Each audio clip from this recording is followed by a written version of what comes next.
দাঁড়া এই হরিদা আয়ো। আজ সকালবেলায় কমলপুর থানার আন্ডারে শ্রীরামপুর নাকা পয়েন্ট একটা আছে, ওখানে একটা WB06D3631 গাড়ি, একটা প্রাইভেট ভেহিকেল, 33 কেজি গাঁজা সহ রাহুল আমিন নামে একজনকে আটক করা হয়েছিল। তো আটক করার পর কেস রেজিস্ট্রেশন হওয়ার পর ওকে অ্যারেস্ট করা হয়েছিল।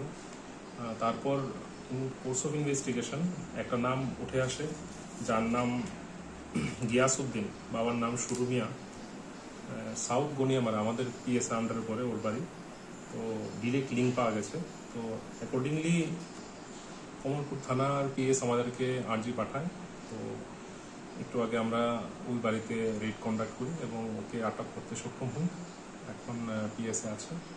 তো কিছুক্ষণের মধ্যে কমলপুর থানার পুলিশ টিম আসছে, ওকে আমরা ডিটেইন করে এনেছি, ওকে রেস্ট করে নিয়ে যাবো এখান থেকে। আমরা নাম্বারটা হচ্ছে কমলপুর পিএস।